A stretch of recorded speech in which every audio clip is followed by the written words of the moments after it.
Jadi saya tidak mau kasih tahu. Yang sudah tahu tuh, nah, diam-diam aja lah. Oke, puji Tuhan, sangat bersyukur karena telah mencapai umur yang saya percaya dan saya cukup menyadari.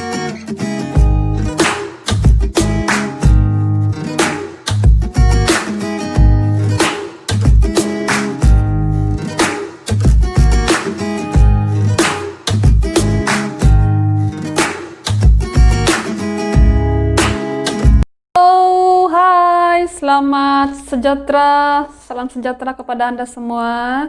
Kita berjumpa lagi di vlog kali ini. Hari ini saya mau bercerita sempena hari ulang tahun saya yang ke jadi kita mau kasih tahu. Yang sudah tahu tuh, nah, diam-diam aja lah. Oke, puji Tuhan, sangat bersyukur karena telah mencapai umur yang saya percaya dan saya cukup menyadari bahwa itu semua adalah anugerah Tuhan. Hari ini saya mau bercerita, saya mau berkongsi seperti bagi kamu yang mengikuti saya di IG, Facebook, saya ada post satu sharing tentang pengalaman hidup saya membesar, bagaimana zaman kanak-kanak saya, zaman remaja saya, zaman bujang saya lah. Dan pasti tahu apa yang saya sharing di situ. Saya ada janji juga untuk buat video untuk saya boleh bercerita dan dapat sharing dengan kamu lah. Hari ini saya mau sharing tentang tentang kehidupan saya sedikit yang di masa lalu. Kisah dia begini. Saya adalah satu kira berkat Tuhan ataupun anugerah Tuhan ya. Saya hidup sampai hari ini itu semua karena anugerah Tuhan, berkat Tuhan yang melimpah dalam hidup saya. Saya mulakan ceritanya begini. Jadi setiap kita kan dari kanak-kanak mesti mengalami satu situasi yang ialah pengalaman yang gembira, pengalaman yang pahit, pengalaman yang manis juga ya kan. Dan saya zaman kanak-kanak saya dan sampai saya umur 17 tahun, dari saya kanak-kanak sampai umur saya 17 tahun, saya adalah seorang yang membesar dengan sakit-sakitan dan sentiasa mengalami penyakit sakit. Cuman mau cakap apa yang kau sangat kira sensitif lah itu kan. Sensitif tidak tahu lah. Orang lain tidak pun. Entahlah. Tapi saya dari budak-budak sampai umur saya 17 tahun saya tidak sah kalau saya setiap tahun itu tidak masuk hospital. Jadi kira hospital tuh orang semua sudah kenal saya. Hospital tuh klinik kira macam rumah kedua saya pada zaman kanak-kanak saya. Dari tadika tahun 1, tahun 2 sampai derajat 6, tingkatan 1 sampai tingkatan 5, mesti saya tidak pernah tidak masuk hospital setiap tahun. Kalau bukan 2 kali, 1 kali. Tidak pernah tidak masuk hospital, mesti kena ward, mesti kena tahan di hospital untuk proses masuk obat dan sebagainya. Jadi saya dilahirkan di Hospital Labuan. Waktu itu bapak saya masih bertugas di sana sebagai seorang tentara udara di Raja Malaysia. Jadi saya dilahirkan di sana. Tapi waktu umur saya tahun 5 umur 5 tahun ataupun umur 4 tahun kami berpindah di KL. Jadi di KL sana saya sudah, dipendekkan cerita, saya pasti akan mengalami sakit lah. Contoh paling kerap yang saya diserang ialah penyakit asma. Jadi saya dijaga oleh ibu bapak saya, mam saya yang paling akan sangat-sangat jaga saya dari segi pemakanan, apa saya makan, di mana saya pergi, di mana saya jalan, pasti dia pantau selalu lah. Kalau tidak, misalnya kalau saya makan manis sedikit ataupun pedas, ya makanan seafood time itu, makan gula-gula dan sebagainya, pasti saya akan diserang asma time itu. Dan serangan asma itu kritikal juga sebab time tuh, zaman tuh tidak ada obat yang macam ventilator. Nanti saya akan bagi satu gambar di sini untuk kasih tunjuk kamu obat tuh. Dan obat tuh, kalaupun kamu mau beli itu obat time tuh sangat mahal, sangat-sangat mahal. Berbanding sekarang kau boleh dapat di mana-mana farmasi kan. Jadi kalau saya diserang asma, saya harus dikejarkan di hospital untuk pasang itu ventilator supaya pernafasan saya lancar. Dan ya, itulah penyakit yang saya sering alami semasa saya kecil sampai umur saya 17 tahun. Dan di samping itu juga saya juga mengalami satu juga penyakit yang saya rasa serius juga lah itu, yaitu jangkitan paru-paru. Jangkitan paru-paru yang saya diharuskan memakan satu obat yang begini besar, warna kuning. Dan obat tuh kalau saya makan, saya saya mendapat penyakit itu umur darjah 6. Darjah 5. Jadi hari Isnin tuh saya pergi sekolah, saya lupa yang saya mau pergi sekolah, tapi dalam masa yang sama saya makan tuh obat, sebab saya mau sembuh kan. Itu obat saya mesti makan dalam masa 1 minggu, 1 hari 1 kali. Tapi side effect dia, bila kau makan tuh obat, kau akan merasa gatal satu badan. Seluruh badan dia akan gatal. Telinga kamu, telinga saya, ya bibir saya akan menebal dan gatal. Kau harus garu. Kalau kau tidak garu, tidak tahan lah. So, pada masa itu ada satu musim tuh saya makan tuh obat ngangam hari Isnin. Jadi hari Isnin biasanya di sekolah ada perhimpunan kan. Jadi saya makan itu obat, dan waktu dalam perjalanan kami jalan kaki dari kampung ke sekolah, mulai sudah gatal badan saya. Alamak, gatal badan saya. Jadi ada perhimpunan kan, ada perhimpunan. Masa perhimpunan itu, masa menyanyi lagu negaraku, tiba-tiba saya pengsan dan saya dikejarkan ke emergency hospital lagi, masuk hospital lagi. Jadi saya agak dimasukkan di ward, ditahan dalam berapa 2 hari kah, tahan lagi untuk, saya tidak tahu apa dorong batu, tapi ya saya dimasukkan di ward lah. Dan itu ya, obat itu untuk jangkitan paru-paru. Jadi obat itu untuk mematikan kuman-kuman yang telah masuk ke dalam saluran darah saya. Kayak itu sudah settle.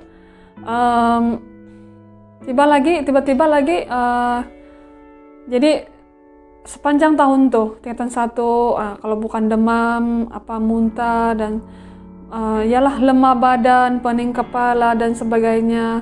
Lain lagi serangan asma. Dan ya, sampai umur saya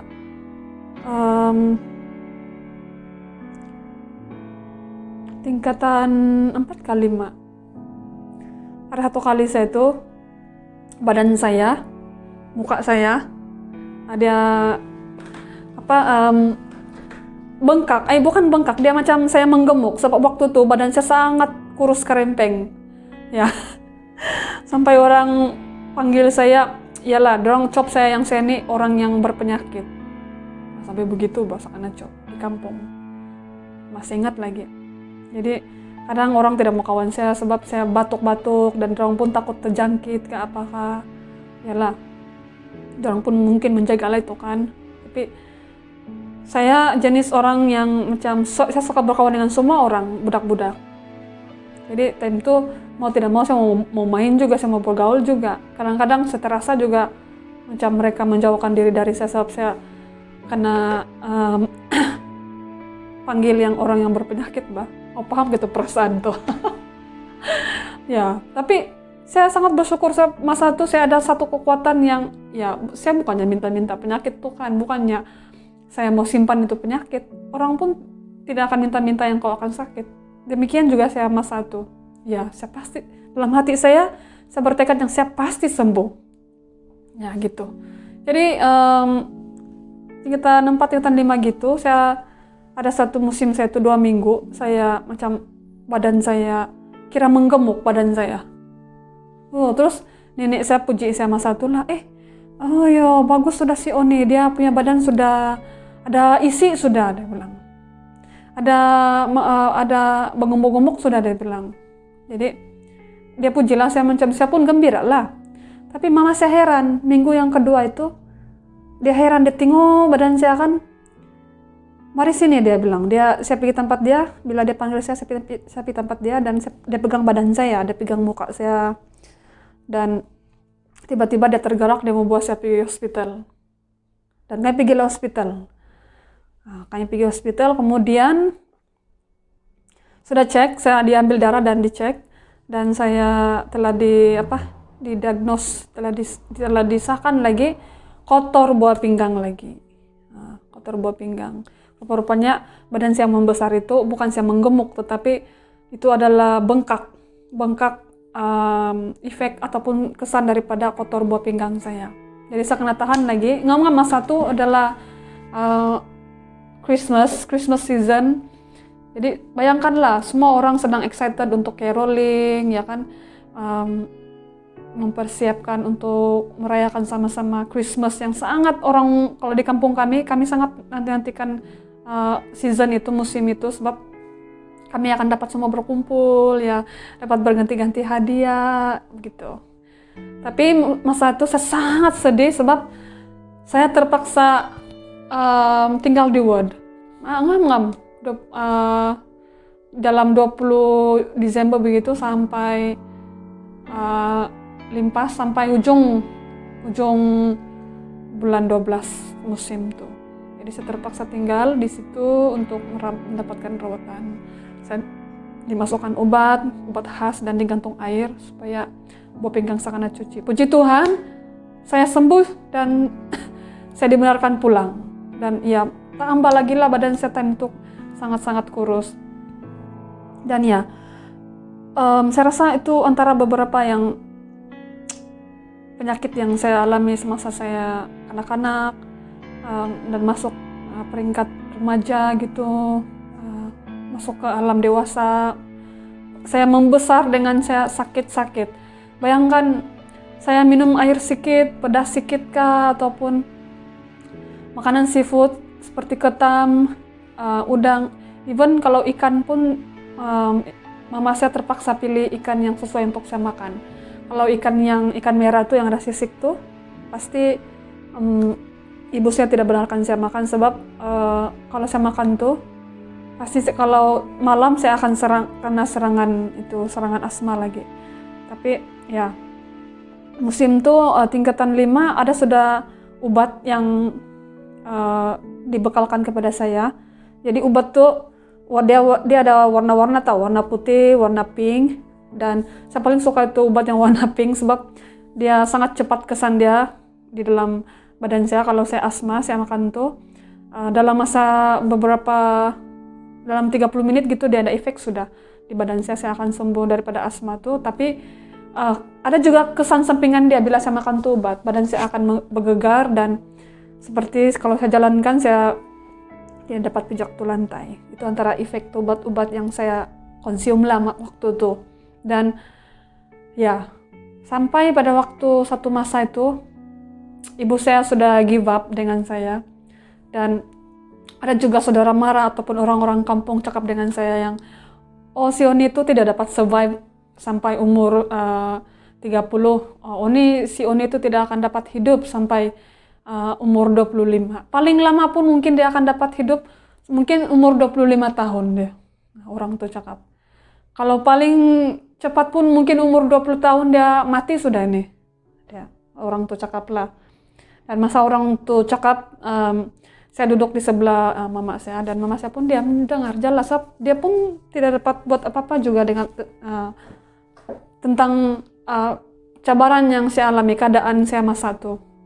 Memang sedih juga sebagai seorang kanak-kanak, sebagai seorang remaja ya, yang sedang membesar, yang sedang mau belajar tentang hal-hal kehidupan yang baru kan. Memang kau sedih. Saya punya perasaan kan sebenarnya bercampur baur. Kadang saya gembira, kadang saya sedih karena mendengar kata-kata macam itu. Bukan satu atau dua, tapi banyak yang saya dengar juga. Tapi saya ignore saja, saya biarkan saja. Dan ada satu masa itu saya diserang asma. Dan waktu itu ibu saya juga ada sakit migrain, jadi dia ada satu obat yang dia dapat daripada dokter. Dan obat yang dia dapat tuh dia serupa dengan obat asma saya. Jadi ada satu malam tuh saya diserang asma. Jadi kalau saya kan berapa tahun sudah saya diserang asma, jadi itu obat saya boleh simpan sendiri. Ada satu tempat yang memang tempat itu adalah tempat obat-obatan saya. Jadi dalam masa yang sama juga waktu itu ibu saya juga simpan obat dia di situ. Dan malam itu saya diserang asma, saya pergi di sana dan ambil obat saya. Obat saya time itu saya hanya perlu ambil yang putih saja, sebab tidak juga terlampau teruk saya rasa asma time itu. Jadi saya ambil, dan bila saya sudah makan obat, saya baringlah, saya tidur. Dan mama saya heran, ibu saya heran, kenapa saya sudah makan obat tapi saya berguling-guling di tilam tempat saya tidur itu. Kenapa kau berguling-guling? Mama saya tanya saya diam saja, tapi saya terus berguling-guling. Saya berguling-guling sebab saya pening masa itu, saya macam saya high. Macam ya mabuk obat. Jadi bila mama saya keluar dan tengok saya di luar, dia tengok keadaan di luar dan sambil ambil air untuk kasih minum saya air panas supaya sesak nafas itu boleh dikurangkan. Tiba-tiba dia nampak itu obat, dan dia notice yang obat yang saya ambil itu bukan obat saya, itu adalah obat dia. Dan obat itu obat migrain itu yang kalau kau makan kan dia punya kesan ialah kau akan mabuk. Jadi kau perlu tidur supaya kau punya sakit dapat cepat pulih lah. Dan aduh, bilang mama saya, dia pun tambah lagi risau. Sudahlah saya kena serangan asma, kemudian saya salah makan obat lagi. Jadi mama saya menangis time itu dan tidak tahu apa yang buat dia rasa ambil satu Alkitab dan dia letakkan di sini saya sambil dia berdoa. Dia berdoa, Tuhan Yesus, kau ambillah anak saya. Dia bilang dalam doa dia itu, kau ambillah nyawa anak saya, jangan lagi biarkan dia sengsara seperti ini. Seperti itulah doa ibu saya. Dan tiba-tiba hujan lebat time itu dia berdoa. Dan sebenarnya dalam hati saya, kalau dia sudah siap berdoa dan dia katakan amin, saya siap untuk saya memang mati, bah. Bayangkan perasaan time itu, bah. Saya pun sebenarnya sudah puas, saya sudah tidak sanggup lagi mau merasa sakit, lemah, dan tidak berdaya. Kau tidak dapat berbuat apa-apa. Karena kau dalam kehidupan kau itu, kau sakit saja. Sakit, lemah, badan tidak berdaya. Badan kurus, makan pun tidak lalu, dan sebagainya. Ya, tapi saya masih hidup masa itu. Jadi bila ibu saya berdoa itu, tengah malam pukul 12, tiba-tiba hujan kuat. Dan hati saya sudah siap. Kalau bilang ibu saya, amin, dia bilang, berarti saya ini sudah mati, saya sudah bukan lagi di dunia. Jadi tiba-tiba dia sudah selesai berdoa dan dia bilang amin, dia bilang kan. Saya pun buka mata saya tengok kiri kanan, tiba-tiba hujan pun yang kuat tadi itu berhenti dan saya sadar yang saya masih lagi hidup. Jadi terus saya berpikirlah yang hidup kita ini kan bukannya ditentukan oleh apa kata orang. Orang bilang, oh si Oni, orang selalu cakap, oh si Oni itu hanya akan hidup sampai umur 20, oh si Oni itu hanya akan hidup sampai umur 25 gitu. Jadi saya sebagai kanak-kanak time itu kan, manalah pikiran kau itu kan akan tertumpu kepada apa yang orang cakap dengan tentang kita masa itu, pikiran saya masa itu. Tapi saya sangat kagum dengan kekuatan ibu saya, dia punya semangat ibu saya. Walau apapun orang cakap, even saudara sendiri, ya dia cakap begitu yang iyalah saya sering sakit-sakit dan sebagainya. memang kenyataan saya sering-sering sakit.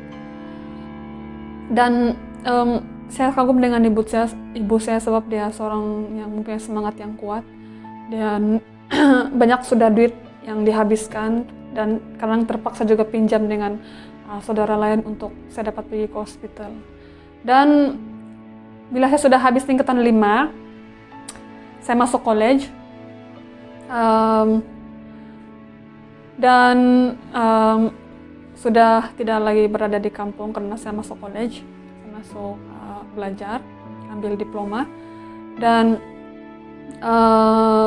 dalam masa yang sama juga waktu saya sakit-sakit tuh, saya tetap setia kepada Tuhan. Saya tetap percaya Yesus yang saya tahu bahwa Dia menyembuhkan segala sakit penyakit. Dia yang akan memberikan pengharapan, kekuatan. Dan di kampung saya ada satu kira macam abang rohani lah saya di kampung yang selalu bawa saya berdoa. Kadang setiap hari Jumat kami akan buat doa sambil berlutut di hadapan Tuhan untuk memohon penyembuhan khususnya bagi saya. Karena ada satu saya punya kira abang rohani saya lah, ya. Nanti saya letak gambar dia di sini yang selalu dorong saya, yang selalu beri support kepada saya. Dan dia sentiasa bertanyakan tentang keadaan saya. Bagaimana dengan keadaan asma kau? Bagaimana dengan sakit kau? Gitu. Jadi dia seorang yang mendorong saya untuk tetap percaya berdoa dan terus setialah. Dan saya percaya itu semua adalah hasil doa-doa setiap orang yang menyokong saya, ya, yang sentiasa mendorong saya untuk terus kuat, keluarga saya, ya. Dan ya, saya masih hidup sampai hari ini. Umur saya pun sudah melebihi 25 tahun, melebihi 30 tahun lagi. Jadi waktu saya untuk tahun ini kenapa saya mau terdorong untuk mau berkongsi tentang pengalaman ini? Karena saya mau berkongsi tentang kebaikan Tuhan. Saya mau menyatakan tentang anugerah Tuhan, ya. Hidup saya ini bukan hidup saya lagi, bukan hidup saya sendiri lagi. Tapi oleh karena saya percaya pribadi Yesus yang mempunyai kuasa yang melebihi segalanya. Itulah yang memberikan kehidupan kepada saya. Nah, hidup saya ini bukan ditentukan oleh apa orang kata. Seperti yang saya ceritakan tadi. Hidup saya dan hidup kita semua bukan ditentukan apa orang lain bilang dengan hidup kita. Ya. Tapi yang paling penting ialah kita ingat, kita mengerti betul bahwa hidup kita ini adalah ditentukan oleh kuasa Tuhan Yesus. Yesus pribadi yang sudah rela mati bagi kita, yang sanggup mati bagi kita. Itu yang kita perlu sadar, itu yang perlu kita pegang. Dan itu yang saya pegang sampai hari ini. Saya hidup hari ini itu adalah karena anugerah. Semua yang kita ada, semua yang saya miliki itu adalah anugerah Tuhan. Itu adalah kemurahan Tuhan. Ya, itu adalah pengharapan yang Tuhan sudah berikan, masa depan yang Tuhan sudah berikan kepada kita yang percaya kepada Dia, yang setia, yang mengetahui benar pribadi Tuhan Yesus yang luar biasa. Nah, itu yang saya pegang. Saya masih hidup sampai hari ini. Umur saya sudah melebihi, ya seperti saya katakan tadi, umur sudah saya melebihi 25 tahun, bahkan 30 tahun. Dan saya berkongsi tentang ini karena saya mau menyatakan bahwa bukan apa orang lain cakap tentang kita, tapi apa kata Tuhan tentang kita. Karena kita ini berharga di mata Tuhan. Tuhan bilang kita ini seperti biji matanya yang tidak Dia lepaskan pandangan Dia daripada kita. Dan bahkan selai rambut kita pun kalau jatuh Dia tahu. Jadi apalagi setiap segi kehidupan kita. Waktu kita sakit, waktu kita gembira, waktu kita sedih, waktu kita di dalam pergumulan, apapun pengharapan kita, Dia ada selalu dengan kita. Dan tetap percaya, pegang teguh kebenaran firman Tuhan, karena ketika kita menyelami tentang kebenaran firman Tuhan Yesus, itu akan menyegarkan jiwa kita. Tulang belulang kita akan dihidupkan kembali. Dan ya, itulah perkongsian saya. Dan saya mau kasih tengok, ini adalah saya sudah makan beberapa coklat juga. Ini adalah hadiah daripada suami saya. Saya sangat gembira. Saya sangat gembira dan saya sangat disayangi oleh suami saya. Dan saya sangat terharu. Dan ini adalah ucapan dia. Happy birthday to my dearest wife. I love you until the end of my life. Jadi sungguh-sungguh sangat-sangat memberkati, memberikan semangat kepada saya untuk terus hidup bersama dengan suami saya, terus setia, ya. Dan ya, melihat perjalanan hidup saya yang begitu banyaknya cabaran, banyak liku, ya. Saya tetap percaya bahwa Yesus ada dalam setiap segi kehidupan saya. Ya. So, ya itu saja untuk perkongsian kali ini. Kalau misalnya ada yang tidak paham, ataupun kamu mau tanya apa saja tentang kehidupan, mau berkongsi juga boleh. Kamu boleh kasih tinggal komen kamu di bawah. Dan saya buat video ini bukan untuk supaya saya mau hanya sekadar membuat video dan diletak di YouTube, tapi alasan terbesar saya buat ini ialah karena saya mau berkongsi tentang kebaikan Tuhan, berkat anugerah Tuhan dalam hidup saya. Dan saya sangat gembira karena kalau dulu setiap hari saya kena serangan itu asma, saya akan serangan asma, tapi puji Tuhan, selepas umur saya 17 tahun, saya dalam 1 tahun itu mungkin 1 kali 2 kali saya hanya diserang asma lah. Dan sampai sekarang jarang sudah saya memakai ventilator itu, kecuali kalau mungkin saya penat fisikal lah, macam mungkin kelelahan, kepenatan dan sebagainya, dan juga flu mungkin ada hingus, itu saya pakai lah, tapi tidak sesering seperti dahulu lah.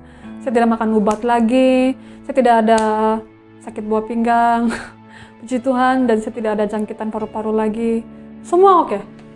Puji Tuhan, sangat bersyukur, dan itulah sebab saya mau sharing dengan kamu semua.